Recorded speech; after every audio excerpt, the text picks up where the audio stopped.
All right. Good evening, everyone. Welcome to tonight's seminar. My name is Patrick, your host for this evening. I'm the VP for Counseling for HS2 Academy. And so tonight we are going to be going over what are called the Ivy Plus colleges, which are a little distinct from the more familiar Ivy League colleges. Although once we start taking a look at the names of some of these colleges, I'm pretty sure you're going to be familiar with most, if not all of them. And I just wanted to go through a little bit more nuanced information about these colleges, how they select students, what they're known for, and maybe a little bit more insights or tidbits into each of these really top universities. Okay, so without further ado, let's get started. So what is an Ivy Plus college or university? Well, most of you are familiar with the Ivy League, right? So these are the top schools like Harvard, Princeton, and Yale. I think most people assume that all top colleges are somehow Ivy League schools, though, and that's not necessarily the case. The Ivy League are a very set group of only 8 colleges, which include, like I said, Harvard, Princeton, Yale, UPenn, Columbia, Cornell, Dartmouth, and Brown, right? And the one common thread of all those colleges is that they are all part of a sports league, right? It's an athletic conference, much like the Pac-10, the Big 10, Big 12, the ACC, etc. Okay. Now, you're probably already familiar with some of these schools that I'm going to mention here. Schools like MIT, Stanford, Duke, and Johns Hopkins, while commonly within that top 10, are actually not part of the Ivy League. Okay. Even though they really are, academically speaking, on par with those same universities. If you were to look at like the stats of the students who are getting in, if you were to look at the acceptance rates of these universities, they're pretty much on par, right? And in many cases, in some cases, they're actually even better than some of the Ivy League schools in terms of certain fields or majors, right? So which we'll take a look at.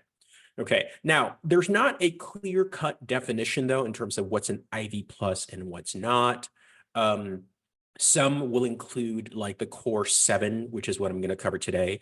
Some will include other schools like Rice or Vanderbilt among the list of colleges. So that might be a little bit more of an expansive list. And I didn't want to really cover as much as those lists do because not everybody agrees. But I think it's fair to say that the schools I will be covering in this, it's widely considered, or they're all widely considered part of this like Ivy Plus categorization. Okay. All right, so let's get started. So the list of schools that I'm going to classify today as Ivy Plus include MIT, and these rankings are using US News and World Report, which is now number 2, Stanford, which is currently number 3, Duke and Caltech, which are both tied for number 7 at the moment, Johns Hopkins and Northwestern, both tied for number 9, and the University of Chicago, which is now number 12, okay? All right, so let's dive deep into what these colleges have in common here. So first of all, let's take a look at the acceptance rates of these colleges. Like I said, these are all very selective schools, right? So if you were to take a look at the most recent acceptance rates, note, by the way, that for a few of them, the 2028 acceptance rates, or the class of 2028, which is the college graduating year, is not available yet, which would have been like last year's seniors, basically, right? So as you can see, they've more or less stayed kind of similar. There's a little bit of kind of like up and down going here. MIT is kind of hovering around that like 4% average. Stanford actually went up a little bit 2 years ago. We don't know yet what it's going to look like this year until they release their statistics. Caltech is probably the lowest of the bunch. You're hovering at around like an average around 3% these days, right? So Caltech is very, very selective. But some of these other schools, they are getting slightly more competitive. Duke has dropped down from about 6% to about 5% last year. Similarly with Johns Hopkins, from around 7-ish% to about 6%, so getting more and more competitive. Northwestern actually bumped up a little bit, interestingly, right? But not by much, right? Not enough. So it's still around that like lower 7% acceptance rate. And University of Chicago already has been fairly competitive the last few years. Now, all in all, this is really about the same as the acceptance rates for the top Ivies. Like you'd get Harvard, Princeton, and Yale probably around the 3 or 4% acceptance rate. Some of the other Ivies like Brown, UPenn, for example, or Dartmouth will probably be closer to like the 7 or 8% acceptance rate. So if you were to stack them top to bottom, these 7 Ivy Plus schools are going to be very, very competitive and very, very similar in terms of the acceptance rates to the 8 actual Ivy League schools. Okay, so the name Ivy Plus is actually a fair description because it takes into account just how competitive these schools are in comparison to the traditional Ivy League schools. All right, so we can also take a look at the difference between early action and early decision versus the overall rates. So the reason why I decided to bold MIT and Caltech here is that for many years, both MIT and Caltech have been very public about the fact that they make no distinction, I guess, or they don't do anything to favor applicants in the early round. So they more or less consider them the same way. And these numbers sort of bear them out. Like you'll see that it's slightly higher, but that's more of sort of like an accident of like just, I guess a little bit more of the self-selection of the pool perhaps, right? But in many years, it was actually the same. So I think there was just like a slight uptick in prior years here or in this year.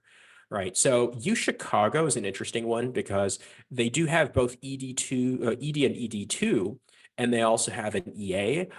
They haven't really published their early acceptance rates for quite a few years now, like 2 or 3 years now.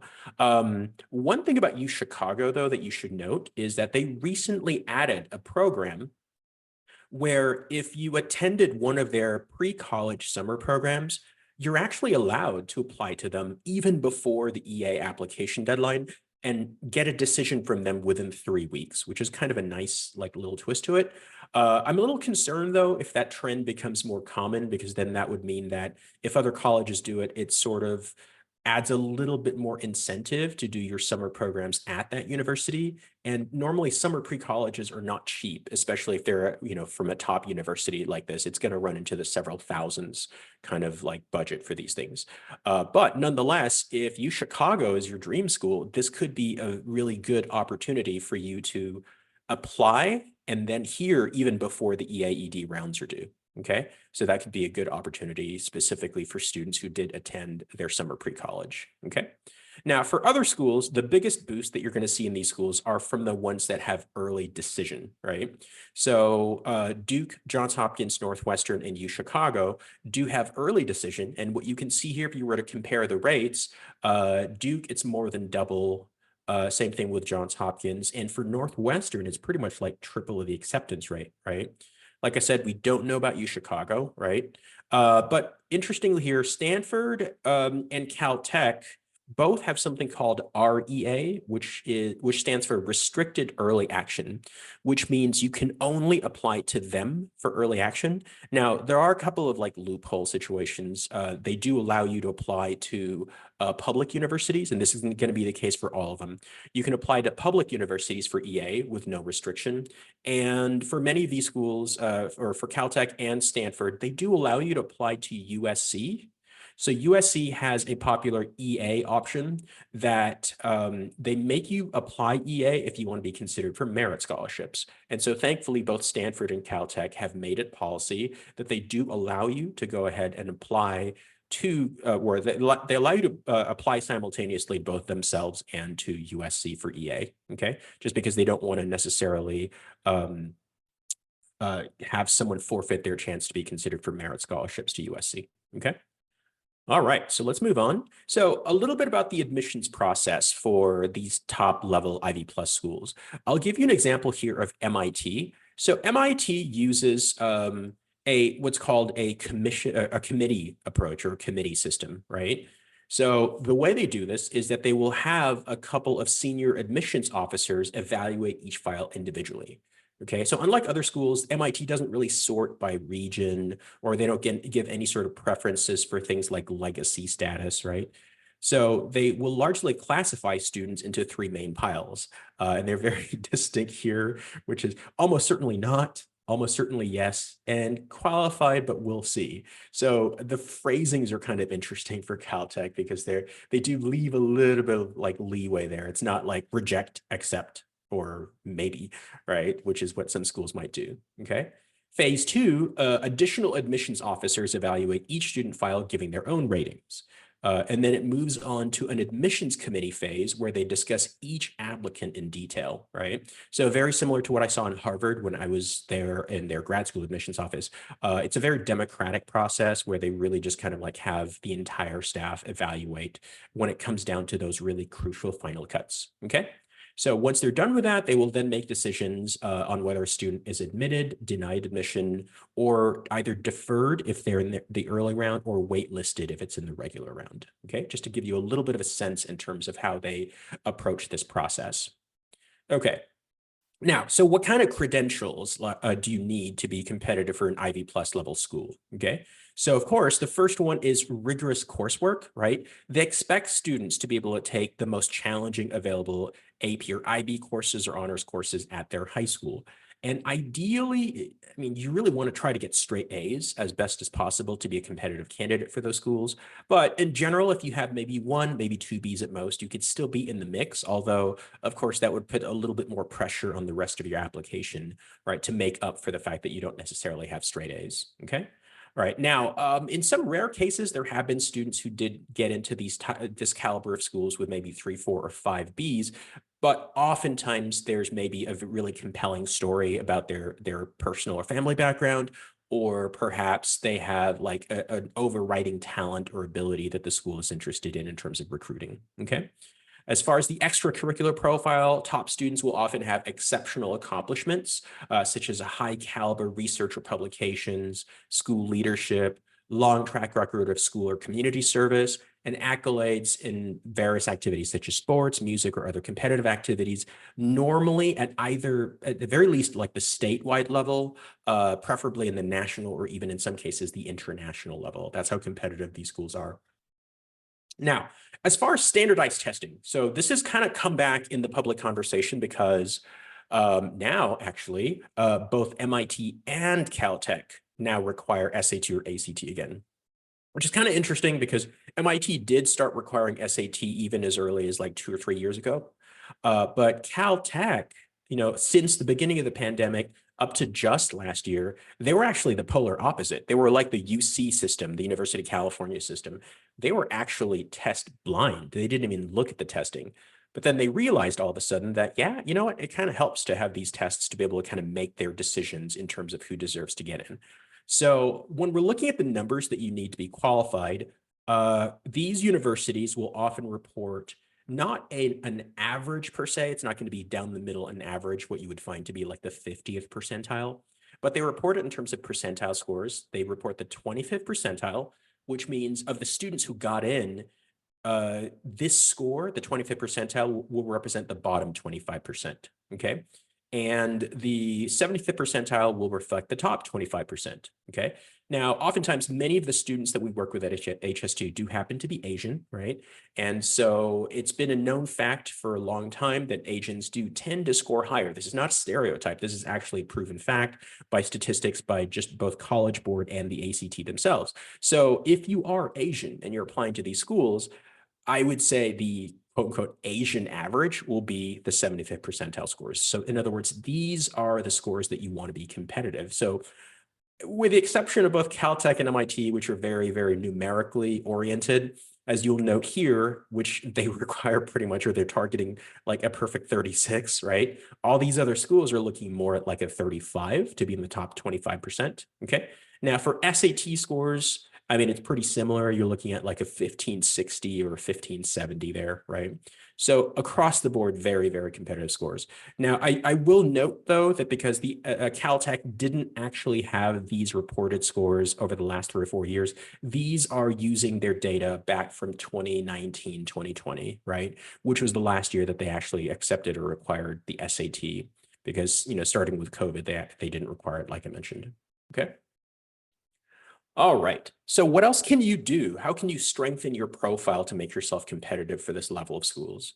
Well, the first one is to channel your energies or activities into the ones that you're most passionate about and talented in, so that you can be ideally regionally or even nationally competitive by the time you apply. So for many of these schools, it's not really how many activities that you want, that you have. It's really how high or how impressive can you be in those said activities. Now, especially in the case of Caltech and MIT, that's going to skew more heavily towards the STEM field, right? They really want, their philosophy is they really want want the best of the best in terms of STEM, right? So students who've shown exceptional talent or accomplishment in various fields like engineering or computer science or mathematics, those are the ones who are going to be most interesting to and attractive to Caltech and MIT, right? So these other schools, it's maybe a broader categorization. They're not necessarily as STEM-centric as MIT and Caltech are, right? But in general, what these schools are looking for, they're looking for evidence of such things as love of learning and genuine passion. So if you were to strive to demonstrate these in your activities and your essays, then of course you will be able to kind of enhance your chances of being more competitive, or at least standing out from the general applicant pool, okay? These Ivy Plus level schools are certainly looking for top shelf intellectuals, right? So they really want more than just the hardworking grinder sort is I guess the stereotype that they have, right? So if you're just getting A's and you work hard, but you don't really show a lot of enthusiasm for the subject matter, your teachers say you're just quiet and you don't really talk in class, it makes it harder for you, right? So I'll be honest, you definitely need to be able to get good recommendation letters. You need to be able to show passion for your subject matter, well beyond just the normal, just grades and standardized testing, right? That's a prerequisite, of course. You do have to have those good scores there, but you do need to do a little bit more than just having those numbers, okay? Next. So let's compare, let's take a look. I'm going to give you a tour basically of all these different schools so you have a sense in terms of what they're good at. We will start with MIT, so Massachusetts Institute of Technology, which is in Cambridge, Massachusetts. It's really not all that far from Harvard. I actually did end up going to MIT a couple of times when I was doing my master's program at Harvard, right? So a couple of key things here. MIT is outstanding in a lot of different fields. They're ranked number 2 overall by US News and World Report. They also have the number 1 best undergraduate engineering program, tied with a couple of other schools, right? They have the number 2 best business program, which is, I think, a little bit of a shocker to some people because its reputation for, I guess, engineering sort of overshadows it. But they're also really quite outstanding, both in undergraduate business and in their MBA program, right? Not surprisingly, they're number 1 in computer science. They're number 1 tied in econ as well, right? So for business and econ, it skews more towards the quantitative fields, I guess, more like finance and stuff, right? So other fields, surprisingly, they're also really good at natural sciences like biology and chemistry, right? And not surprisingly, number 1 in math and physics. So MIT across the board is an outstanding institution, especially if you're interested in doing research, right? Very, very strong research university. All right, some facts about them, right? So they were founded back in 1861. So although a little bit of a baby compared to Harvard, Harvard was founded in the 1600s, right? By the Commonwealth of Massachusetts for scientific and technical training. From its inception, it was meant to be a tech institute, right? It does have a reputation for grade deflation. What that means is that unlike some other institutions where once you go there, they rarely, if ever, will give students B, C's, or D's, right? Many students will have an easier time getting A's for some top universities. MIT really prides itself on not necessarily letting the undergraduates off too easy, right? So it does have a reputation of being a place where it's hard to get good grades, okay? In fact, one of our counselors actually had a little anecdote. So our counselor had graduated from MIT, and one of his friends decided to ask one of their academic advisors about like, oh, do they have some tips in terms of how to get a better GPA? And I kid you not, and this is going to, I guess, verge into our next point here. They actually recommended that that student take advantage of MIT's very generous cross-registration policy with Harvard, right? So both Harvard and MIT have this policy where you can take up to half of your classes each semester at each other's institution, right? So I guess because Harvard has grade inflation versus MIT's grade deflation, some MIT students will take a couple of their just general graduation at, like GE courses, right? General electives, I guess, or general education requirements at Harvard, just because it's slightly easier than the MIT version, right? MIT has also had a very long-standing rivalry with Caltech, right? And students from each campus try to outdo each other with very elaborate, ingenious, and, to be honest, borderline illegal pranks, right? There was one year, for instance, where when Caltech students went over to MIT, which has a giant dome-shaped building, and they painted the dome in the colors of and the patterns of R2-D2, right? So R2-D2 has a very like domish head, I guess, if you will, if you watched Star Wars before. And MIT, not to be outdone, actually drove students all the way to California, and they actually kidnapped, I guess, or hijacked the cannon that was displayed in MIT's yard, right? So, I mean, that's just to give you a sampling, right? Like a little bit of hijinks and shenanigans by students at both schools, right? Also, a little bit of a fun fact here, MIT doesn't actually have names for its buildings. They're all numbered, right? Which kind of goes a long way to show a little bit of the philosophy of the school itself. Yes, it's very STEM-centric. Numbers are a big part of the campus culture at MIT. Okay. Next up, we have Stanford University in sunny Palo Alto, California, right? So gorgeous campus, very kind of like Spanish architecture. It's, widely considered one of the more beautiful campuses across America. So in terms of its rankings, right? So Stanford is ranked number 3 overall, right? And it kind of sometimes skips around, it's usually in that 1 to 5 range, right? As the number 2 best undergraduate engineering program, number 1 best in business for the MBA program. I'm pretty sure that Stanford doesn't actually have an undergraduate business. You'd have to major in econ, right? But they do have for graduate school, the number 1 MBA program, right? They're number 2 in computer science. They're number 1 tied with MIT, I guess, in economics. And they're also number 1 in a lot of different fields. They have the number 1 ranked law school this year, number 1 political science, mathematics, physics, psychology, which is kind of why, I mean, a lot of people do feel like in terms of just national reputation, like Stanford's really up there with like Harvard in terms of just being the most well-rounded top universities, okay? Next, a couple of details and facts about Stanford, right? Stanford was founded in 1884 by the famous railroad tycoon Leland Stanford, right?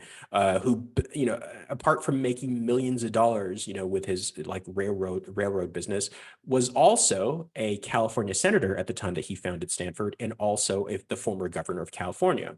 Technically, its legal name is Leland Stanford Junior University, although I'm not really sure why it would still be called a junior university, because there's nothing in common with things like a junior college or community college, okay? Unlike the Ivy, Stanford does offer scholarships to recruited athletes. That's definitely something that not a lot of people know, is that the Ivy League schools are prohibited by common agreement, right? They're not allowed to give out both merit or athletic scholarships, right? So that's kind of why Stanford is oftentimes a very attractive place to go to. If you're really good for sport and you want to try to get a scholarship, and you're also obviously really kind of competitive academically, right? Stanford athletes have also won medals in every single Olympic Games, right? This one included, right? So even though Stanford has one of the lowest acceptance rates, they're unique among top private schools not evaluating freshman year grades, okay? So that's one of the key things that makes them unique. Stanford also has a unique tradition during freshman orientation of fountain hopping, splashing around the fountain on campus during a day of mayhem. Again, I guess I duplicated that last one. All right, so next up we have the University of Chicago, right? So in Chicago, Illinois, of course, right? So University of Chicago is ranked number 12 overall, which is a little bit of a drop for them this year, because in prior years, they were actually ranked as high as like 3rd, right? I believe 3rd, 4th, or 5th. So it's a little bit of a dip this year. And, honestly, it's just some of the quirks of the methodology of US news, right? So I guess Columbia, for example, right, took a massive dip in the last couple of years because there's a little bit of a scandal with them, with their data that they were reporting. I'm not exactly sure if Chicago had the same situation, but I guess in most years, you could probably still consider it like a top 5 or top 10 school, okay? And their strengths are largely in the social sciences, as you can see here. They're not necessarily the place you want to go to for engineering, but if you want to go for economics, they're really top there. And I think they're a little lower this year. In fact, they were number 1 for many, many years for econ, number 3 for business, number 3 for English, and 5 for history. And so you could see across the board for a lot of even for some STEM subjects, like math and physics and stats, right? So if you're not necessarily into things like computer science or engineering, University of Chicago is an excellent, institution. Some other things to keep in mind here. University of Chicago is a private university because sometimes because of the name, people might think that it was a public school, right? It is a private university founded in 1891. Unlike many universities of its time, it was actually founded as a co-educational institution. And I think in part it is because compared to some of the other schools on this list, it was founded a little later than some of the schools here, okay? Chicago is known for it's called its core curriculum, which is a set of required courses that all Chicago students must take, right? So it's not quite as rigid as that sounds, though, but they do believe, this is their philosophy, that all you Chicago students need to have a common, like, broad education in fields like science, like history, a little bit of spectrum, I guess, in all these different subjects, even if you're a certain major, right? They do strive to have their students a little bit more well-rounded than other schools, okay? So UChicago, right, is also famous, or dare I say notorious, for its ultra-creative supplemental essays, which we'll see in a little bit, okay? Chicago encourages its students to be creative and original thinkers and fosters a rigorous academic environment, right? So in fact, the running joke in Chicago is that, like, there are even t-shirts that say this, right? University of Chicago, and then the back that says where fun goes to die. It's a little bit of their tongue-in-cheek humor. Obviously, they love their school, right? That's just kind of their sense of humor. All right, now just to go show you a little bit about what I mean by like those quirky prompts. And this is this year's prompts. So if you're a senior right now, have fun, right? These prompts are going to be a blast to work with, or sheer torture if you don't really like creative writing. They have some prompts, for instance, like Pluto, the demoted planet, Ophiuchus, the 13th zodiac, Andy Murray, the fourth of tennis's big three. Ouch. Okay, every grouping has something that doesn't quite fit in. Tell us about a group and its unofficial member and why or why not should it be excluded. Or next, there's also one here about slang terms, right? Daddy-o, far out, gnarly. The list of slang terms goes on and on. Sadly, most of these aren't so fly anymore, as if, right? Name an outdated slang term from any decade or language that you'd bring back and explain why you totally dig it, right? So yeah, that's Chicago for you, right? So as you can probably imagine, it takes a lot of creativity, a lot of thinking outside the box, and risk-taking to be able to write one of these essays well. So that's actually what I highly encourage you to do, is to really emphasize those aspects when you're thinking of applying to UChicago. So if you're writing a safe essay, you're not taking some risks, you're just writing about things, things that you already know, or things just about yourself, just about what you've done, chances are you're probably not getting in. You do have to take some risks. You do have to put yourself out there in these essays for UChicago to really pay attention to you, okay? And over the years at HS2, and we've seen that, right? And the reason why actually HS2 does have a much higher acceptance rate for UChicago compared to like its national averages is just, we kind of know that about their philosophy, and our counselors have really helped students really try to bring out their best and really tap into their creativity when they write these essays, okay? So yeah, so let's take a look then at the next school, which is Caltech, right? The dreaded arch rival of MIT, right? Which is in Pasadena, California, which is, yeah, it's one of the suburbs of LA, I guess you could say. All right, so overall, it is ranked number 7 nationally by US News. It has the number 5 ranked undergraduate engineering program, which I think is a little low this year for it, to be honest, right? It's normally like in the top 3. It's number 6 for computer science, number 3 in biology and chemistry, right? And as you can well imagine, for other STEM fields, number 3 in physics, number 8 in math, and number 1 for earth sciences, right? So MIT or Caltech overall is in fact, very, very competitive, especially if you're thinking of STEM. But if you're thinking of becoming an English major, definitely don't put Caltech on your list. Okay, you'll probably end up being only 1 or 2 people who graduated with an English degree. Plus, if you think that that's your way of getting in, think again, right? They won't seriously consider you as an applicant if you're actually not necessarily going to have very strong STEM credentials. The only reason why they have those other majors are just in case people decide to change their mind in terms of what major. They're not really actively recruiting people who are going for things like political science or English, right? That's not, they're in their wheelhouse, or it's not really what they're about, right? So if you're interested in Caltech, you really should be targeting a STEM field, okay?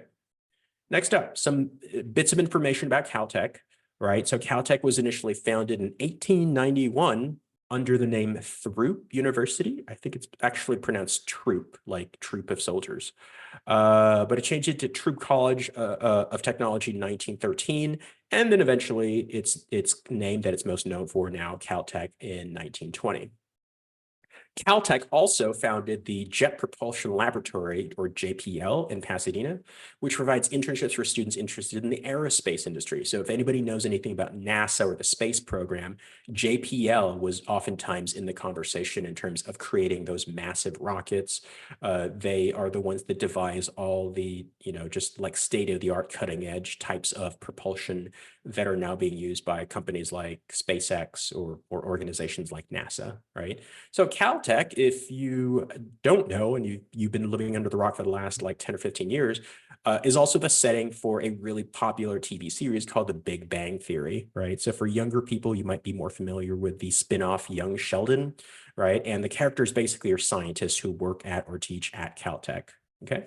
Caltech also has a famous program called the 3+2 program, which is a partnership with several liberal arts colleges. And the idea here is if you attend one of their partner liberal arts colleges, you can pursue 2 separate bachelor degrees, one in something offered by that liberal arts, typically a STEM field, right? And then basically transfer to Caltech for a second bachelor's in engineering, right? So the good thing about here is that like it does give you sort of an upgrade path, if you will, but it's not a guarantee, but it is going to be better than just a straight up transfer application though, right? And yeah, so we already talked about the rivalry with MIT, that they're really into spirited competition between these top 2 schools, okay? It used to be for many years that students could apply to both Caltech and MIT for early action. And hopefully if they got into one, they'd be really happy, right? Unfortunately, in recent years, Caltech decided to do what's called the restricted early action, which means they only wanted to force a choice here. Like you either apply early to us or you apply early to MIT, right? So it just kind of goes to show that that rivalry is getting a little bit more heated, I guess. All right, next up, we have Duke University in North Carolina, right? So Duke is number 7 in the country. It's really known for its business school. Not too bad for engineering. I'd say it'd be really strong though for biomedical engineering or bioengineering because, well, you'll see later on, depending on where they are in the country, they're in a part of the country called the Research Triangle, and they're really known for bio or biotech research there, okay? Among other things, they're also excellent in the humanities and social sciences here, number 10 in poli-sci. They have the 4th ranked law school, number 13 in English, number 18 in history. So pretty solid overall. A little bit of background on Duke. They were known as Trinity College until 1924, when James Duke was tasked with transforming it into a, at the time, modern research university, okay? The Duke Blue Devils are one of the most storied college basketball programs of all time, right? So they used to have a legendary coach named Mike Krzyzewski, right? Duke boasts a nice balance of academic rigor and school spirit because of its strong sports culture, right? So this is definitely a good school for you if you do find that, hey, you know what, you want more than just academics from your college experience, right? You want something where there is a lot of school spirit, a lot of involvement in things like sports or just a livelier campus. And that's definitely something where I think just about every student that I've had go to Duke has had nothing but nice things to say about the school community and the spirit on campus, okay? As I mentioned, Duke is part of the Research Triangle with the University of North Carolina, Chapel Hill and North Carolina State, forming a hub of technology and biotech innovation. So not only within these universities, but there are also a lot of top biotech firms in that part of the country, right? So not only can you get cross-research or internship opportunities among these 3 schools, but oftentimes there's going to be plenty of opportunities to work with local companies. Next, Duke is also notable for offering many numerous merit scholarships, including a 4-year full tuition scholarship to deserving students. So if part of your overall strategy is to go for possible college scholarships, but you're not going to want to go to anything less than a top 10 school, then I think Duke is an excellent choice for you, right? Although, of course, as you can well imagine, the bar is going to be pretty high in terms of being competitive for one of these merit scholarships because, like I said, Duke is very, very competitive. Okay, next up we have Johns Hopkins University, okay? So Johns Hopkins, not John Hopkins, I've heard some students say that, is ranked number 9 overall by US News and World Report. It is widely known, though, for its strength in medicine, right? So in terms of its medical school, it was for many years ranked as the number 1 medical school, or maybe alternating with Harvard, right? So it's either 1, 2, or 3 in any given year. But its reputation for its medical school pretty much is what Johns Hopkins really prides itself on. No surprise, it's also number 1 in public health, number 1 in nursing. They have actually a surprisingly good undergraduate engineering program, and I think that's in large part because of the strength of their biomedical engineering program, which I'll talk about in a little bit, okay? They're number 6 in bio, not a big surprise. Number 20 in chemistry, kind of thought that would be higher, to be honest, right? Number 24 in computer science. So that's also another thing where they're kind of underrated, right? Because its reputation, like I said, is largely for medicine, but you can actually get a really good education in computer science or engineering at Johns Hopkins, okay? All right, some other things. It was our country's first research university, okay? Founded all the way back in 1878. And the reason why this is really important is that prior to Johns Hopkins, most universities were just tasked with undergraduate education. Like the Ivies, for instance, many of them started as seminaries or religious schools, right? And so it wasn't until later that you actually had the research university that was modeled after the research universities in Europe at the time, okay? So while the school is named after Johns, not John Hopkins, a wealthy donor, its founder is actually a man named Daniel Coit Gilman, who was one of the pioneers of postgraduate education in the United States. Okay, actually, interesting fact, Harvard is kind of the same way, right? So the man they named it after, Harvard, John Harvard, was not actually the founder per se, but was a wealthy donor to the school. So similar kind of thing, right? Similar tradition back in these days of naming the school after a wealthy donor. Okay, so Johns Hopkins is also, like I said, well known for its medical school, public health, and nursing. So if you want to go pre-health anything, Johns Hopkins would certainly should be at the top of your list. Okay, next, Johns Hopkins is also, like I said, surprisingly underrated for fields like engineering and computer science. And one of its most prestigious programs is its biomedical engineering program, which is sort of like a de facto honors program on campus. It boasts a mere 4% acceptance rate. So if you got into Johns Hopkins, but you didn't get in for biomedical engineering, you cannot change to BME, right? You needed to be accepted right off the bat as a freshman, okay? Next up, we have Northwestern University in Evanston, Illinois. So this is the neighbor of UChicago, right? And kind of seen as a cross-city rival, interestingly enough there. All right, so they're number 9 overall. They're really very well known for its School of Journalism, right? So very famous. But they're also, much like Johns Hopkins, really kind of underrated for engineering as well. They have the number 3 ranked undergrad business program for grad. Also, much like Stanford, they don't have an undergraduate business major, so you'd have to major in econ over there, right? Number 9 in law and number 6 in chemistry, right? Other fields, as you can see here, they're number 8 in econ, number 7 in sociology, number 9 in psychology. So if you're interested in social sciences, right, Northwestern would probably be a top choice that I would recommend for many students. Next up, a couple of tidbits about them. They were founded back in 1851 as the oldest university in the state of Illinois. Northwestern's Medill School of Journalism is perhaps the best in the nation, and it boasts over 40 Pulitzer Prize winners. So that's the highest level of award for any journalist, right? So they're really known for it.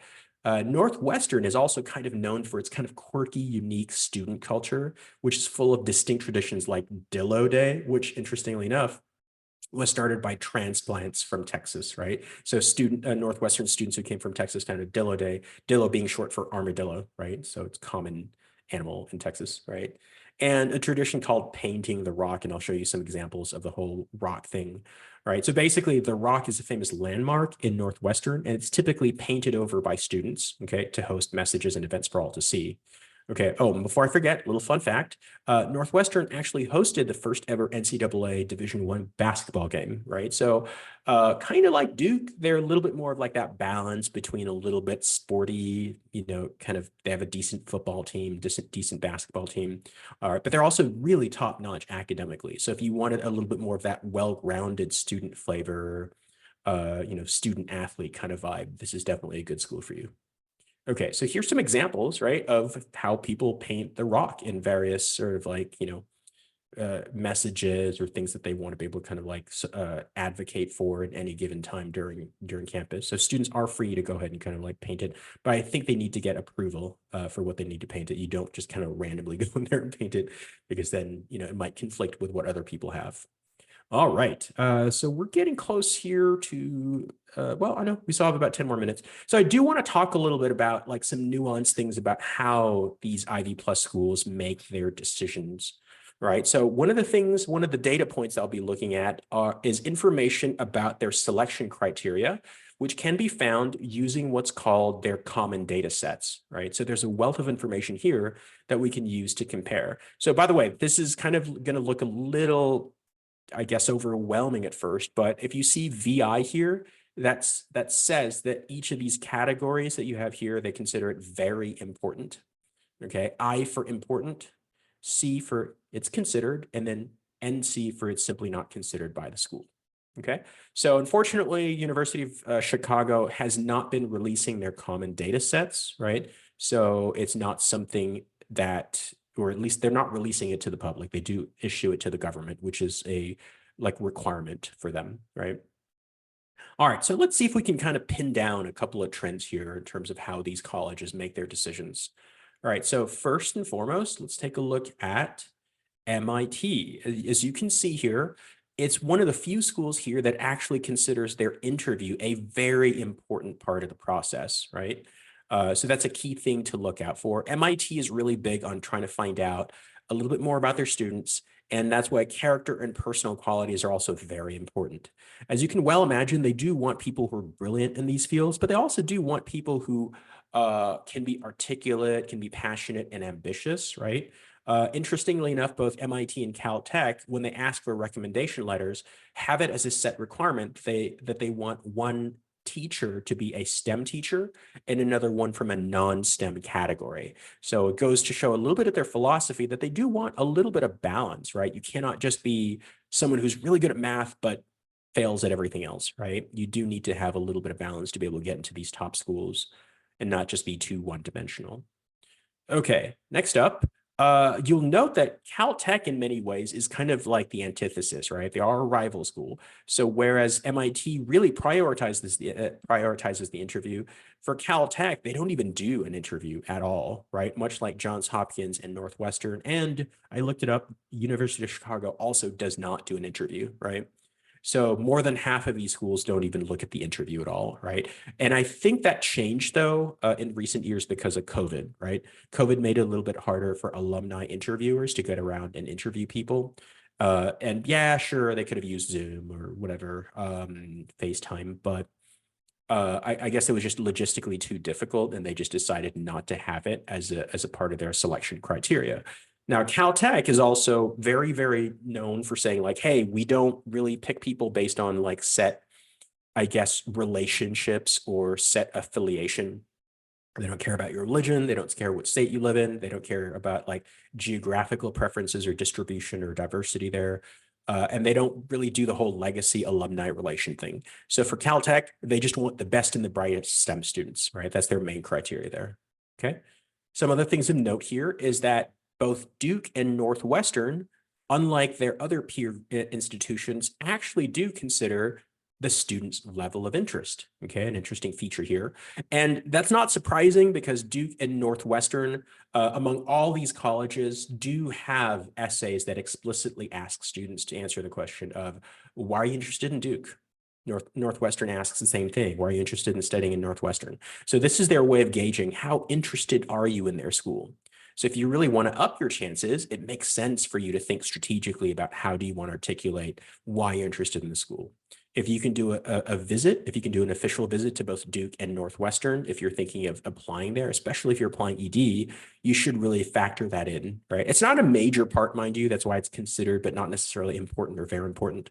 Because at the end of the day, Duke and Northwestern both have so many applicants, so that it's not necessarily like they're hurting for students, right? They don't need to beg students to go there, right? But at the same time, if you're a very qualified student and you show much more interest in them, I think that would definitely go a long way to helping you increase your chances of getting in. Okay, next up, as you note here, most of these schools, with a slight exception here of Johns Hopkins, really prioritize character and personal traits. So that's why in the essay, the interviews that they're offered, definitely hoping that you can try to get good recommendation letters to attest to your character. Those are all really important to them. Okay, they do want a class of students who have very strong personal attributes, who are very moral, ethical people, students of good character overall. Okay. All right, so a couple of key things here, right? So I think I'm just kind of repeating what I've already mentioned here, so I don't think I need to go through this slide. Okay, now, why do you want to attend an Ivy Plus university? Well, if it's not already evident by now, right? A couple of key things here. Some of the main reasons is that these level of schools, these Ivy Plus schools, oftentimes will give you enhanced job prospects. Graduating from one of these top schools will open a lot of doors, okay? And the starting salaries from these alumni are often some of the highest in the nation. Oftentimes, these schools will have a really strong graduate or professional school, and they'll oftentimes also position their students to be competitive for most graduate and professional schools, right? Having worked in Harvard's graduate school admissions office, I know that these schools in this top category are viewed in much the same light as the Ivies when it came to academic ranking, right? How strong is the curriculum in these schools? Every single one of these Ivy Plus schools are considered basically the same as the Ivies. There's not an advantage if, let's say, you went to like Harvard or Yale versus, let's say, a Johns Hopkins or Northwestern or UChicago, right? And lastly here, return on investments, right? While some people fear that these schools are too expensive, sure, private schools, they're surprisingly generous, right? With things like grants, scholarships, and financial aid. Remember, all these schools can give you merit aid, whereas the Ivies are not allowed to give you merit aid, another plus factor in terms of why these schools are things that you might want to consider or places you might want to consider. These can make these schools competitive and in some cases even cheaper than, let's say, a local state university if you're already factoring in things like financial aid and grants and scholarships. Okay.